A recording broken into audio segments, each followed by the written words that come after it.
মৌলিক সংখ্যার শেষ নাই।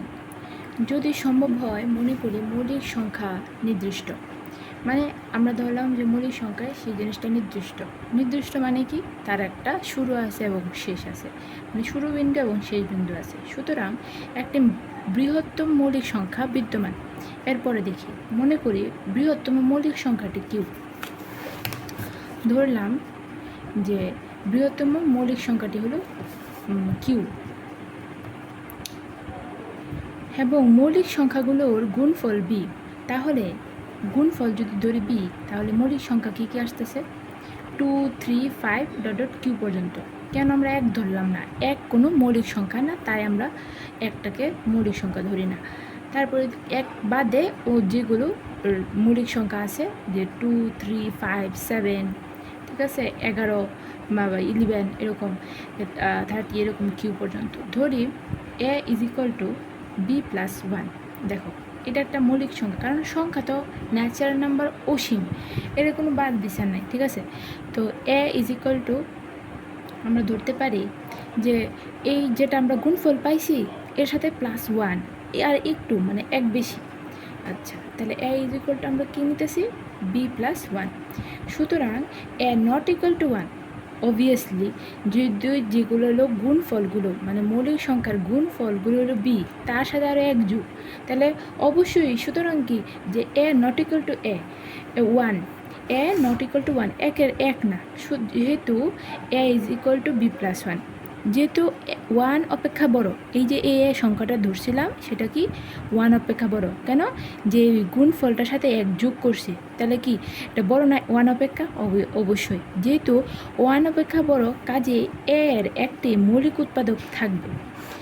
দেখো, এক ব্যতীত যেগুলো সংখ্যা আছে তাদের মৌলিক উৎপাদক থাকে। যেহেতু 1 অপেক্ষা বড়, মানে 1 অপেক্ষা বড়, কাজে এর একটি মৌলিক উৎপাদক থাকবে।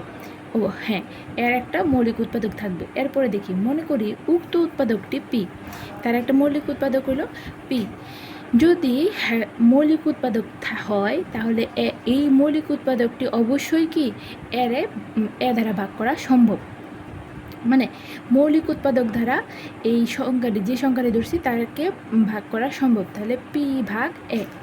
যেহেতু 2, 3, 5 ডট কিউ ব্যতীত অন্য কোনো মৌলিক সংখ্যা নাই, যেহেতু বলছে যে 2, 3, 5 আমরা ধরে নিছি, এই দেখো B is equal 2, 3, 5 dot Q, যেহেতু 2, 3, 5 ডট কিউ ব্যতীত অন্য কোনো মৌলিক সংখ্যা নাই, তাহলে নাই বলে ধরে নেওয়া হয়েছে, কাজেই পি অবশ্যই এই যে আমরা ধরলাম যে A is equal to B plus 1-এর একটা মৌলিক উৎপাদক পি, তাহলে পি অবশ্যই কি এই 2, 3, 5 ডট কিউ এই রেঞ্জের ভিতরে আছে, তাহলে ব্যতীত অন্য কোনো মৌলিক সংখ্যা নাই বলে ধরে নেওয়া হয়েছে, কাজেই পি অবশ্যই উক্ত সংখ্যাগুলোর মধ্যে যে কোনো একটি হবে। সুতরাং পি অবশ্যই কি এই বি দ্বারা ভাগ হবে, বিকে পি দ্বারা ভাগ করা সম্ভব।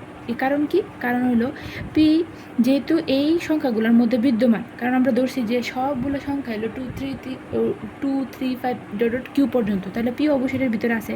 যদি এটার ভিতরে থাকে তাহলে এই পি দ্বারা বি ভাগ যাবে, তাহলে সুতরাং পি ভাগ বি। এখন পি ভাগ এ এবং পি ভাগ বি, মানে পি দ্বারা একেও ভাগ করা যেতেছে, পি দ্বারা বিকেও ভাগ করা সম্ভব। তাহলে পি ভাগ এ মাইনাস বি, এ থেকে বি মাইনাস করলে যেটা আসবে সেটাও তো পি দ্বারা ভাগ করা সম্ভব। তাহলে দেখলাম এখন পি ভাগ কত আসছে? 1। কেন? যে A minus B is equal to 1, তাহলে পি ভাগ 1। যে সুতরাং এই পি ইজ ইকুয়াল টু 1 হয়, যা অসম্ভব। কারণ কি? একের কোনো মৌলিক সংখ্যা থাকে না, ঠিক আছে, একের কোনো মৌলিক সংখ্যা থাকে না, এক বাদ দিয়ে আমরা হিসাব করি, তাহলে সুতরাং পি ইজ ইকুয়াল টু 1 যাওয়া সম্ভব, কারণ 1 মৌলিক সংখ্যা নয়, সুতরাং আমাদের অনুমান সত্য নয়, কাজেই বলা যায় মৌলিক সংখ্যার শেষ নেই, তার মানে এটা চলতি আছে।